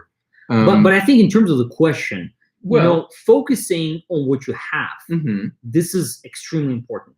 I think, yes, phones have problems, but like you can start learning about composition, light, right? If you, okay, forget about all the gear talk that we just talked about. What is the most important thing for us photographers? If you start counting, it's not actually a lot. It's the subject. It's the light, right? Composition. Those are the big framing, right? And then all the technical stuff comes after that. But if you just focus on those 4 or 5 things, basic things, right? And you can do that with anything. You can do that with your iPhone. You can do that with any device. And we're not talking about, sure, you might not be able to go out and take amazing wildlife shots because that's going to be your phone is going to be your limitation. So don't do wildlife. Basically. No, yeah, you can't really do wildlife. You can't really do action photography. You might not be able to do macro, although you probably can get some adapters. Depends on how much macro you want to do. Right. But you can still focus on a lot of things. And that's why I think that's another reason for the industry. If you think about it, why is the industry experiencing what it's experiencing right now? Because we've had a lot of people who also had the last camera syndrome. Now, what the last camera syndrome is, for those who don't know, is I go out, do a lot of research, and I figure out that this is going to be my last camera. I'm going to use it until it dies, and I'm going to be pleased with it, and I'm going to buy 1 or 2 lenses that I'm going to stick with, or however many. It could be more than 1 or 2, but I'm going to stick with that one camera until it completely dies out, or until I pass out before then. The last camera syndrome is happening is because for a lot of people, the camera is already so good in so many levels that we're talking about 60 megapixels now. For this is all irrelevant for a person who actually wants to make pictures, because you can take pictures with anything and any tool out there, small camera, large camera, DSLR, mirrorless, I don't care what it is. You can take amazing photos with any of that gear. So to go back, we can talk about gear all day long, but at the end of the day, if you focus on what you already have, which this is something that I always try to preach in the field. When I see photographers and they're struggling, they come and look at my camera and they always ask me, should I get that camera? Like, I'll pull out my GFX and I'll be using it in the field to take pictures. And I'll have other photographers who come by and say, would you recommend that camera? I say, no, I don't. Why would you? Why would I recommend someone to spend $10,000 on a system? What is wrong with your system? If you can explain me the limitations of your camera, and the things you cannot do because of your camera.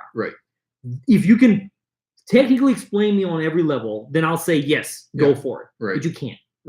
So for that reason, everything you're shooting with today is probably more than good enough. And if you focus on composition, light, subject, all these things, right, before the technical aspects kick in, you'll be a much better photographer. So start out with your phone, start out with an APS-C camera, start out with anything, really, it doesn't matter. I mean, working around the limitations of your camera is one of the central parts of photography. Every single camera has a limitation. Every single lens does.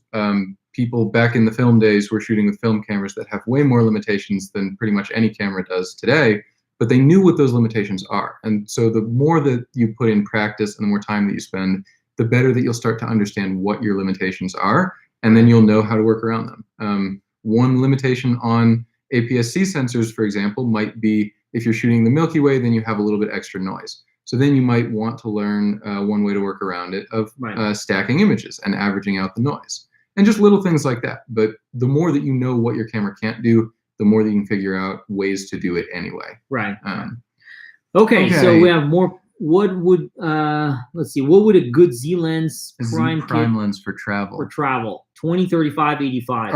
I think that we should assume that all the future Z lenses would be out for the person who's asking this question, because otherwise, I mean, they're already out. The 20, 35, and 85 are all out. Those are, well, the 20 has it. When does it ship? It ships real soon, right? The 20, I think, is supposed to ship at the end of March. Are we gonna have? Oh, we're not gonna have. Yeah, we're not gonna have it before the trip, unfortunately.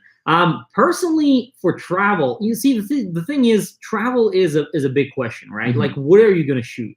For me, I think a 20 would be an essential part of the kit, without a doubt. 85 would be for photographing people, and I think that you can't really change the way that the images look. 85 is just the lens for 85 and longer lens, longer focal length is going to be better for photographing people. So I would say for me, I would probably do a 20. Actually, you know what? His question is 20, 35, 85 or 24, 50, 85. I would bet on the first one. I would absolutely do the first one, because one thing, they might seem similar, right? Like 20 millimeters and 35 might sound, like they're close, but they're almost double, right? 20 to 40 would be a doubling of the focal length. And when you double the focal length, then you cut the image area into a quarter. So if you're looking at it like this, anytime that you double is actually roughly what I would recommend if you've got a prime lens kit.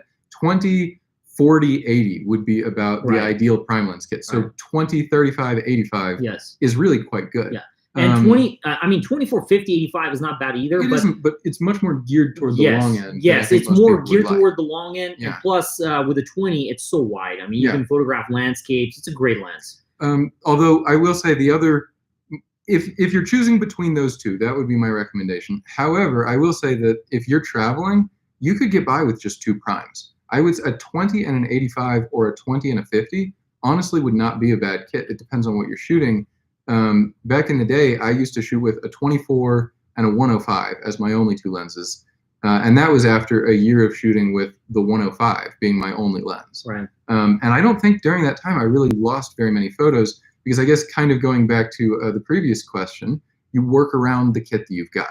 Right. If I needed to, I would make panoramas with the 105, or I would crop the 24 a little bit. And it depends on how light you need to go, but I would not be scared of doing a 2050 kit or 2085 or a 2485 kit. Right. And then in the future, Nikon's going to be releasing some pancake Z lenses. They haven't done it yet. No one knows what year they're going to do it. Right. But when they do, those would be an amazing kit for travel as well. Okay, will we ever see an FTZ mount that supports the AFD, the autofocus motor? I don't think that's going to happen. So? And no. I mean, Nikon right now, they gave a temporary solution for people to move away from DSLRs. And maybe the underlying question is how future-proof is the DSLR? Because at the end of the day, yes, it's unfortunate that Nikon didn't incorporate it into FTZ. I mean, they could have done it. It's physically possible. It was just probably going to be the size of, a bigger size and mechanism inside for you to be able to accommodate all that. It's already kind of unwieldy with the it's already kind of this, the little extension that they've got now. With Canon, it's easy because it's all electronic, right? So you don't have to worry about that. With the G lenses, you have that little thing in the back of the lens, the physical aperture tab. Right, the aperture tab that physically has to move. So there has to be an actual motor. And that's why the FTZ adapter on the bottom has this little area. That's where the motor sits for it to be able to do that. Now, they could have done it with a screw drive lenses as well. It's a matter of... They could have. But I think, in this case, they said, what is the likelihood, and how many people does this actually reach? I would not fully rule out the possibility of a third-party manufacturer releasing something that works with that, but I would be very surprised if Nikon does. I don't think Nikon will do it, to be honest. I don't think they care, which is unfortunate. I wish that FTZ should have been a better adapter than what it is right now. No, it should have been much better. Yeah, I mean, I was using my 70-200 f4 with the FTZ adapter the other day. And the photos that I was taking, they were kind of landscape photos, some people in the distance with a landscape. I was surprised that they were not particularly sharp photos. And I kept autofocusing and taking the picture. And I was like, is my tripod moving? Is it windy? Am I not focusing? And I realized that for whatever reason, well, we later determined what the reason was, the lens, I was zoomed all the way into 200. It would stop just short of perfect focus. And so I realized in the field that this was happening, and I had to zoom in, magnify it to 100%, and manually focus for that last little bit. And the difference was very, very clear. And you gave the technical explanation. So the technical explanation for it, and this is one of the reasons why Nikon pushed the AF micro adjustment feature on the Z series cameras. The Z6 has, the Z7 has. If anyone had been wondering why they had that. Like if you were wondering why there's even that option, right, is because Nikon tried to imitate the DSLR focusing with the FTZ adapter. Now, what this means is that, unfortunately, the focus confirmation, there's like a double focus confirmation with the Z series. And it's a very smart way. By the way, when I was testing lenses indoors, this is something I noticed right away when I first started testing the Z series lenses. I would zoom in, I would focus, zoom in, Like and look inside the lab, right? And I have this on a tripod. Everything is stable. Everything is focused on this chart. And then I'm trying to move the focus ring to see if I can get it any sharper. Every single time, the camera autofocus would result in better sharpness than me trying to override it. Never ever before with the DSLR I was able to do that. With the DSLR, every time I focus, I have to make sure zoom in to 100%, turn off the sharpening, and manually rotate the focus to ensure that I'm 100% focused. And he's not even telling. He also has these insane macro rails that. Yeah, it's a very. I've never seen a setup like that. It's before. a very technical thing. Don't worry about this, guys. I mean, I don't want to go into it, but so much effort goes into getting the DSLR lens as sharp as it can be when he does the focus yeah, test. it takes a long effort. And with mirrorless, it's just click. You know, you exactly. press the AF on button. And the technical reason for it is because with the phase detect on the sensor, first of all, there's no reason for the thing to go back and forth. But we're talking about live view in this case, even with the DSLR.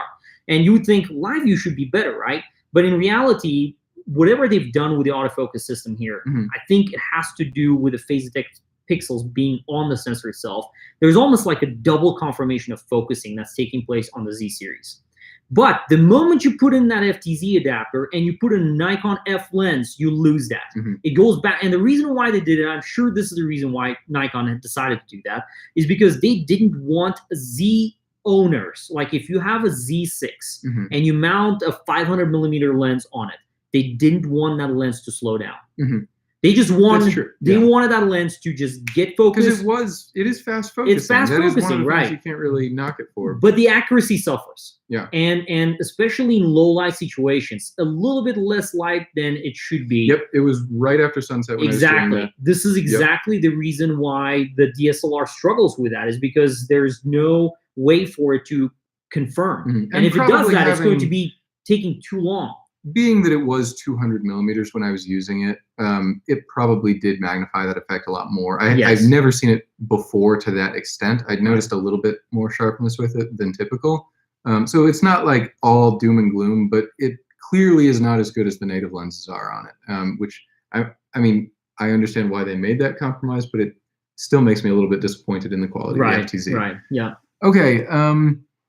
Will we ever see an FTZ mount? No, that was only just why do some lenses perform better at small apertures than others? In your Nikon 28 review, your MTF comparison against the Sigma 24 shows that Sigma performed better at f11 and f16. Okay, so this is, to correct me if I'm wrong, I might have misunderstood the question, but you're asking why does the lens like the 28 millimeter at those small apertures perform worse than other lenses at those small apertures? Because I think the Nikon is sharper than the Sigma at the apertures that we normally care about. Right. Okay, but the Nikon's worse at the really small apertures, according to the... Right. To be honest, so this is an issue with diffraction. And diffraction does really weird things. I mean, imagine if the image that's, it's a big image, has to go through a tiny hole. Once it goes on the opposite end, what happens to it, right? So diffraction is a big problem. And diffraction has different effect on different lenses. Some lenses, they will be impacted by diffraction more than others, just because sometimes it could be even just the size of the aperture. You think that f11 or f16 is the same on every lens. That's a very wrong way to look at it. It physically should be, but it's not. It's really weird, but I've seen lenses that at f11, they were at like f22 equivalent. And lenses that I've shot with that had, you would stop down to f16 and it would be shooting like an f8 lens. It's a really strange thing, but sometimes it could be variance, right, in lenses. Some of the lenses, they, when the aperture stops down, it's just going to be, the aperture mechanism, the diaphragm itself has an issue where it doesn't fully close. It could be any issue like that. So that's one part of the equation. The other part of the equation is just the way that they process the data, right? Sometimes now some of these cameras have diffraction control and this and that. Why are they doing it? They're trying to take blur and trying to make it look sharper. Now, granted, this is not on a raw level, and whenever I do the MTF comparisons, it would not apply. But if you're actually looking at the two photos side by side, then it might. Exactly. So from that standpoint, don't think that f11 and f16 on all lenses is the same. Sometimes it's lens variance. Sometimes it's just the way that the aperture is designed, and sometimes even the number of blades on the aperture. I mean, this is, for us, you would think, what does the number of blades have anything to do with it? Well, when the light passes through, the light passes through a perfect round circle very differently than a sharper 5-blade or 7-blade or 9-blade, or now they have 11-blade circles, right? And although it's semicircular, now they have rounded aperture blades, it's still passing through that in a different way. So I'd also be curious to know exactly how big the difference between them is at f/16. I would guess that it wouldn't be that big. It's probably not that big, but those lens charts, right? The ones that you're talking about in Photography Live, those are all computed by software. I don't make up the numbers. So what I do is I try to shoot this test chart as close, as sharp as possible, as sharp as possible that I can get it to the level where the software will give me the biggest numbers.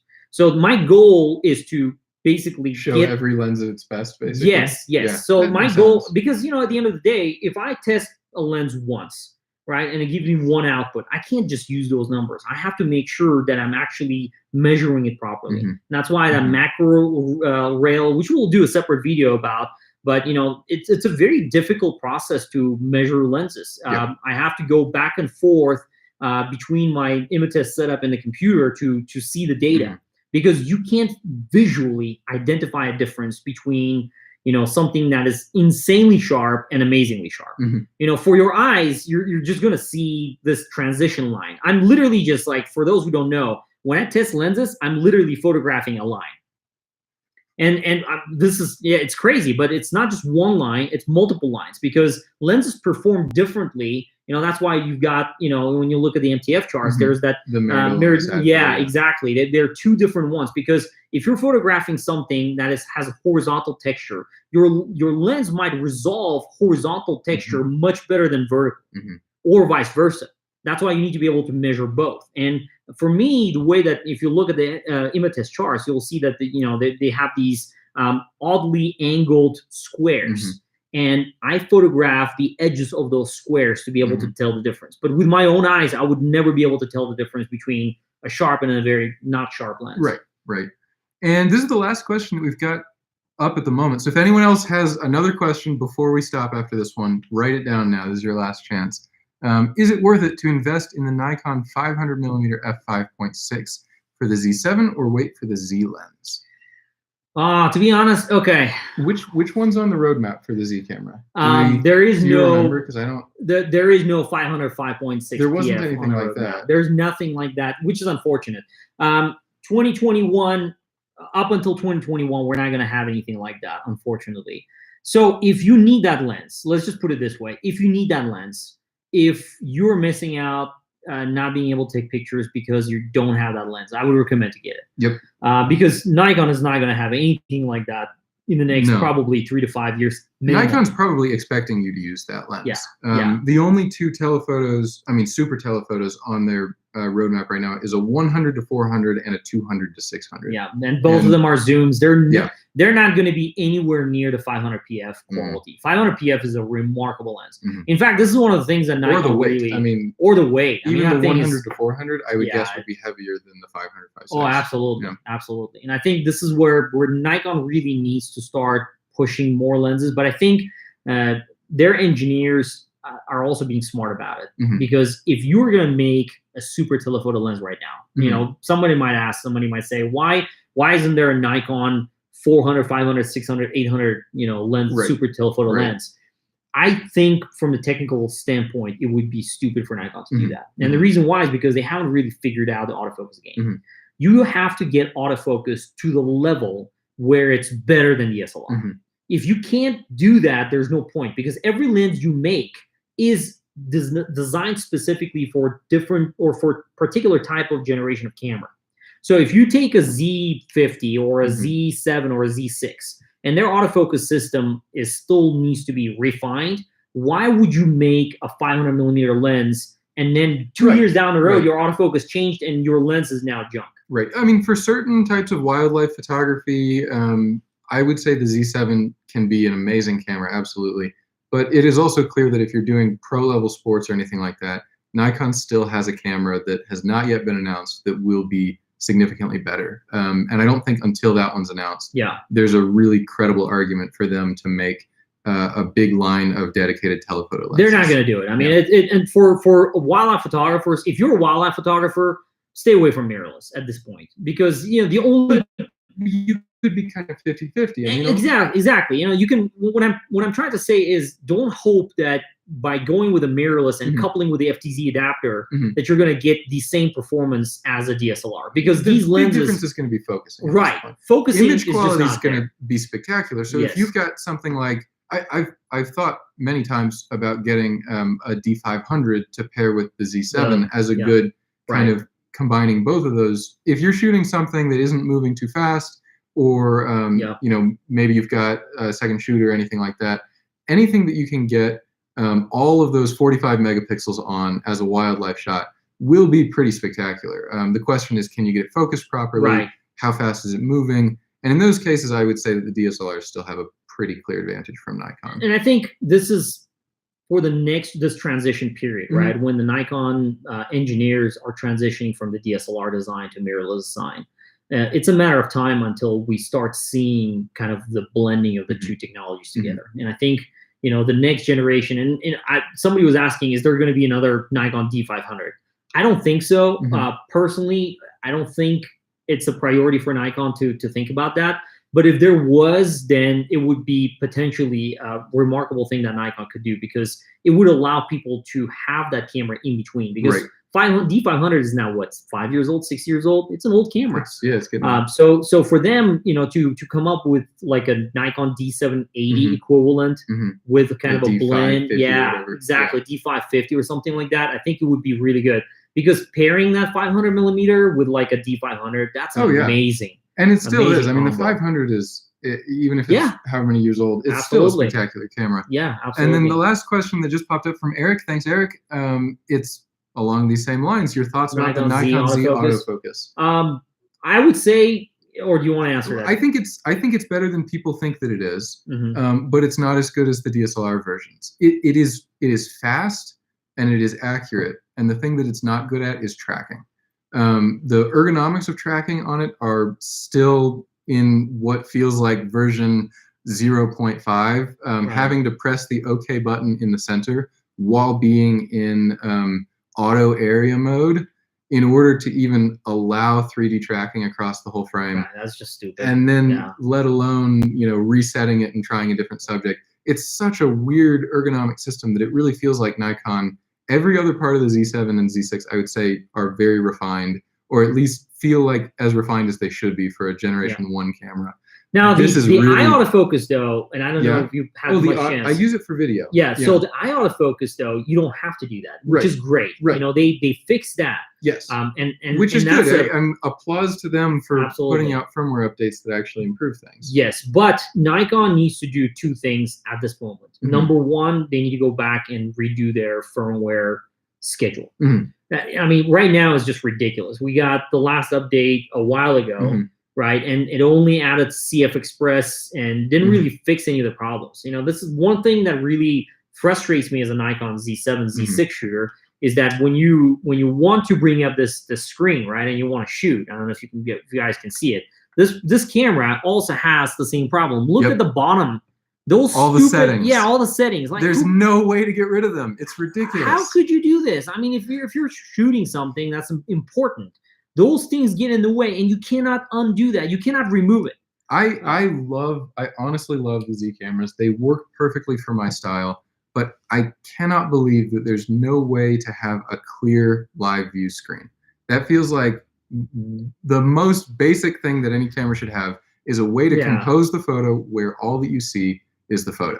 Literally, that's number one critical issue on the list of the firmware updates that I requested from Nikon. Yeah. If they don't fix this, this is just stupid. I mean, this is like, how could you, we're talking about... And the other manufacturers have fixed this. We've now used the Canon, the Panasonic, the Sony mirrorless. They all have a way to eliminate that data. Yes. And well, this one doesn't have a top display, but the Z6 and Z7 have a top LCD. Is it LCD? Yeah.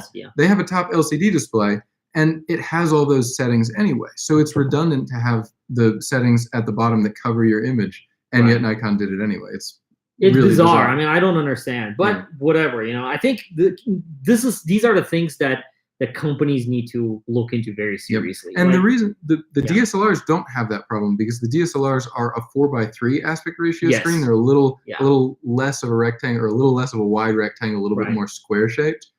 These are 2:3, so they're more of a shorter rectangle. And I actually like that. Screen. That's a good thing because it means that you've got more area on the screen that's your photo rather than just blank space. Can you? So like a 3.2 inch diagonal screen on the Z cameras is actually larger than a 3.2 inch diagonal screen on the F mount on a DSLR. Because it is the whole screen rather than a crop bit of the 4:3 screen. Right. So I'm actually glad that Nikon did that, but they should have noticed that the image data, which used to be in a little black bar below the image, has now popped on top of it. I mean, just have there's this display button, right? There's a disc button on the camera. Press it one time. Just press the darn thing. If you want it, you should be able to have it. You should be able to keep it there. Right. But you should also be able to eliminate it. Absolutely. We've got one more. One last question, and then we're gonna go. Yeah. You guys got more than you paid for. We're at an hour and 40 minutes now. Yeah. Based on what you just said about autofocus evolving, would it be wise to spend on a 70-200 f2.8Z? Yes, I would say absolutely. And the reason why is because, the Z system is evolving in so many ways, but the 7200 and the 2470, right? If you look at their use, if you are doing anything like, what are you buying it for is a question, I guess, is the number one thing. Because if you're buying it to photograph wildlife, which I don't know how suitable that thing is for wildlife, to be honest. Even they need a teleconverter for it. They need a teleconverter, but even then, I really don't think it's going to be a threat to that. Depends on how big I mean, if you're shooting closer up wildlife, yeah, maybe. But like for me, 300 was always the bare minimum, that was too short. That's fair. So from the 7200 standpoint, I would say 7200 is an amazing lens, and we're gonna hopefully have it right before the trip. So we'll come back and talk about it. But everything that Nikon has done, the 7200 2.8 EVR for the Nikon F mount, the last version, I didn't like the ergonomics of it because they flipped the zoom and the focus. That was really that was the only thing I didn't like. But in terms of optics, Nikon has not released a single lens in the last 5 years that is not good. Not a single lens. And it's not just Nikon. Every single, I'm not counting third-party manufacturers because there are some crappy lenses from no-name manufacturers. But if you're talking Canon, Nikon, Sony, Panasonic, all of their new lenses in the past 5 years, and let's not forget Pentax. And Pentax. I'll say something about Pentax. Pentax does not really design their own lenses. They literally OEM. Oh, no. Really? OEM. They do, but not the ones for the K cameras. Okay. In fact, what they did was they rebranded the Tamrons. Okay, well, the Tamrons are good too, though. They're good lenses, but they slapped. You can add Sigma and Tamron to the list of the past 5 years have done really good. Absolutely. And third-party manufacturers, I think this is their bread and butter now. I mean, if you look at it, why are these lenses so much bigger, heavier? Look at Sigma, right? All of the lenses, because they said, you know what, we're going to fill that niche that camera manufacturers themselves do not want to fill. It got a little ridiculous at the point where where Sigma has a 40mm f1.4 that weighs like 4 pounds or 3.5 pounds. It's ridiculous. Ridiculous. But other than some aberrations here and there, we've got some insane lenses from third-party manufacturers that 10 years ago you'd be like, oh, cool, an 18 to 400mm f7, like that's the best that they would be able to do. Right. No, it's the game has changed a lot. But to go back, yes, in fact, with the 7200, I was hoping for the f4 version of that because for my needs, I really don't need 2.8. But if I were, back in the day when my wife used to shoot weddings and I used to help her out with that, right? I was a second shooter for her. Boy, the 7200 was the only lens that I wanted to have for those moments. Just photographing weddings, just 2 lenses, right? The 2470, 7200 would cover 90% of the needs. And then every once in a while, if I felt creative, I would just mount like 85. Right. I mean, I would go to a wedding with like 3 lenses and it would cover everything. 2470, 7200, and 85 1.4. And you were set. But for the Z mount, I would say the 2470 2.8, the trio that they're gonna make, right? The 1428, 1424 2.8, 2470 is already out. 7200 is already out. Yep. So those three are going to be the staple of the system. And then the F4 trio would be the 14 to 30 F4, the 24 To either 70, 24 to 70 F4 or their upcoming 24 to 105 F4. Have they said that it's going to be an F4? We all know that it is. Yeah, it's going to be a F4. There's no and then the yet invisible 70 to 200 or 100 to 200 or whatever they do F4. Right. Those should be the two big trios that you should choose between. Oh man. They keep popping in right when we are about to quit. This is good though. I love that next question. Okay. We'll get to that in a minute. Wide angle zoom like the 16 to 28 f2.8 versus the 35 1.8. Which one's better for travel and some sort of landscape? I'm assuming the 16 to 28 would be the Tokina. Yeah, I think it was the Tokina, right? You've used that lens. I have not used that. I've used that lens. It was a good lens. To be honest, though, it's more of a zoom versus prime question, I guess. And okay, for me personally, I like the versatility of the zooms because if you're standing in a place where you can't really move forward or backward, it's nice to be able to zoom in. But in many cases, it comes at a cost, and the cost is quality. Obviously, you start losing quality. So in terms of 35, I would say like if you're after quality and if you want beautiful sunbursts, then the prime is going to probably work out better. The 16-28 is a good lens though. It's a really, really nice lens. So 35 will not give you that angle. So keep that in mind. Yeah, I mean, I wouldn't say that those are mutually exclusive lenses. Both of them together would be maybe a little too close to be a perfect kit. Right. But I would actually say, yeah, I mean, if you can do both of them, that would be probably you'd cover more bases like that. But if you want a relatively inexpensive ultra-wide lens, that Tokina, if that is the one that you're talking about, is a really, really good option for that. We put it near the top, maybe top 5. Was it the 16-28 though? I think that it's a 16-28. Yeah, it is a Tokina. It is a Tokina. Yeah, it's the same lens. That's the Tokina ATX Pro. And I've used it. It's very good. If you need an f2.8 wide angle, I think that is the least expensive one that you can get, and it doesn't. It's maybe like a hair less sharp than the $1,500 lenses, but I mean, come on, at that point, actually, you're getting a really good value out of it. I wrote an article about the lenses, and it was a comparison of all the 2470 lenses. One of the best ones in the list was the Tokina. Yeah, and I was Tokina's flying under the radar, but they've been before Sigma and Tamron were putting out high quality third-party lenses. They've been doing it has been doing long time. And some of their and now granted their whole mechanism, they have this autofocus to manual focus switch. You have to push the lens. Yeah, it's a little weird. Ergonomically, it's weird, and then like the focus on it when it starts working, it feels like there's something grinding inside. It's almost like screwdriver focus or something like that. But in terms of sharpness potential, especially for landscapes, the Tokina stuff is very good value. That's still my recommendation for someone who's shooting APS-C sensor, Nikon or Canon. Yes, absolutely. If they need an ultra wide lens, I think it's 11 to 20. f2.8 is their newest one, if I'm remembering the focal length correctly. Tokina has had that. They've done a few different versions. They've done a few conversions. Yeah, whatever version that is, the 11 to whatever Tokina 2.8 is about as good as you can do in terms of quality, price. It's 11 to 16. 11. They have a 16. I think that they've got an 11 to something longer though. I don't know. It says Tokina 11 to 16. That's the one. Yeah, Pro DX. I've used that one too. It's a great lens. Yeah. The 16 to 28 millimeter is equivalent of this, except it's for the full frame. So they're very similar in that regard. But both excellent lenses. Yeah, absolutely. And then the final question. It's fun to end on this one. What's your favorite animal? Well, you know the answer. I know your answer. Do you? What's my answer? Cat. Oh, I do like cats. Yeah, that's true. I was going to say polar bear, but cat is also a good answer. I don't know if polar bear for me. They're so cool. They're the only animal that doesn't consider humans a threat. They're the only animal where if you see one in the distance and you're not near shelter and you don't have anything to defend yourself, that's it. And that primal fear makes me really appreciate the polar bear. And that's my I don't know about that, man. When a polar bear is hungry... Hey, Omar says gatos. When a polar bear is hungry, they're not going to differentiate.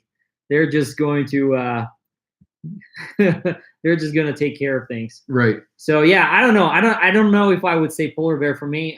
Definitely, probably You would say cat. the furry That's animals. also fair. Yeah, Cats are pretty great too. Cats. I've had dogs too. I've had a German Shepherd, a beautiful animal, very smart, and dogs can be also amazing. So if you're a dog person, cat person, doesn't matter, I guess. But that would be my answer. So I would say maybe a cat that looks like a polar bear, or a polar bear that looks like a cat would be. Now, if you're talking about perfect answer. Wild animals, that mine from the birds, it's owls.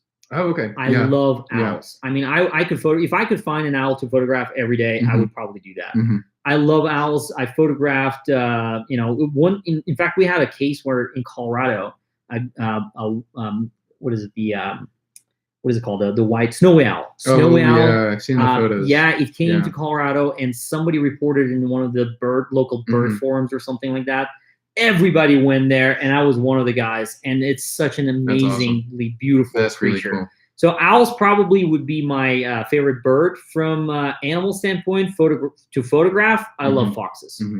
The winter your photos of foxes are amazing. Yeah, I mean, just the fur color in winter. Like over the snow, especially when they have the winter coat. It's such a beautiful animal. We also have coyotes in Colorado, so every once in a while go out and find a coyote. I was driving home from the sand dunes a few weeks ago, and I saw a bobcat crossing. Oh, bobcats! Yes. Yeah, that's another one. It was really cool. I've never actually seen one in person. Oh, before that. Remember, you and I were driving at night to Great Sand Dunes. This was amazing. Yes. This was a few years ago. This was a couple of years ago, and this was a once in a lifetime moment, I guess, where Spencer and I are driving. And it's pitch black, and the only light that we see is the headlights from the car. And this is, I don't know if anybody here in the group, whoever's watching us, has been to Great Sand Dunes National Park. If you go to the main parking lot, you have to kind of go through the main road, then take a left, and then you come down and there's a big parking lot area. And there is a dumpster on the left side where there's garbage. And as we were driving, I guess this mountain lion. We're going really slow at this point because we're pulling into the parking lot. Yeah. We're driving, like 10 miles an hour, 50 miles an hour, and we're just chatting. And at one point, a mountain lion jumps from the right side. And it's like 4 a.m., so we can't see anything. We can't see anything. And you would think I never knew that we had mountain lions in that area because it's all sand, right? Yeah. So mountain lion just jumps right in front of us, and the tail was so long. I never knew that the tail of mountain lions in real life. I mean, you see them in the zoo, but you never really look at the tail.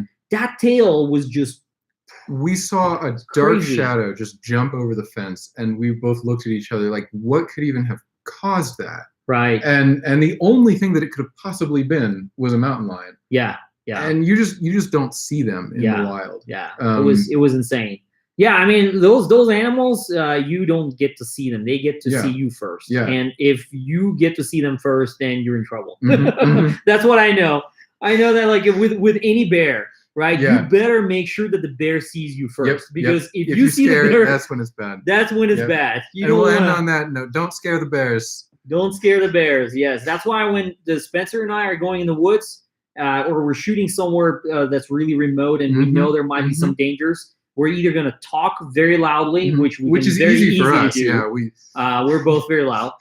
Me specifically. But the other thing is just to make sure that, especially when we were in, if you remember, when we were in Teton National Park, in Grand Tetons, in Yellowstone, and also in Glacier National Park. When we were walking, we'd be constantly saying, "Hey, bear, yo, bear," just to make sure that the animal can hear us. And it worked. We're still alive. So yeah, it does work. That's how you avoid bears. Proven result. 2 for 2. Oh, one question for the audience. What do you do if a bear charges? And we're not talking about the polar bears. We're talking about if it's a polar bear, you kind of expose your neck, because then you'll die more quickly. Yeah. Well, you're dead anyway at that point, so you might as well. In fact, I'll tell a quick story. In this last workshop, there was a guy in our group, and apparently he got charged by a bear. And he's a geologist, and he's like just remarkable, very smart guy. And he told me, as I was talking, I was showing one of the pictures, and I think it was a picture of the in Aspen. Okay. Yep. the Milky Way and all that. And, as I was talking about the picture, I was saying, I was standing there by myself and just yelling, "Hey, bear, yo, bear," right? And at this moment, as I was talking about it, the guy says, "Hey, by the way, I was charged by a bear. I'll tell you later." And everybody was like, they looked at him and they're like, "Okay, we want to hear this," right? And then the next thing that happens is we were walking in one of the trails. Apparently he told to some of the group members, and they warned me. They said, "Be careful," because he got kind of sensitive about it. I didn't really valley.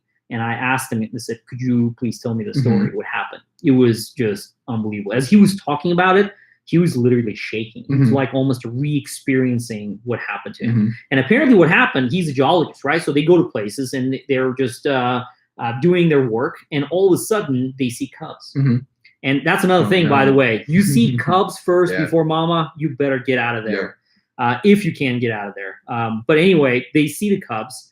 And the next thing that he knows, and he's standing on a hill, and it's a sloped hill, and a mother bear is charging towards him. And this is was it black bear or brown bear? No, this is a grizzly bear. Okay. As this bear is charging towards him, he says something that completely blew my mind.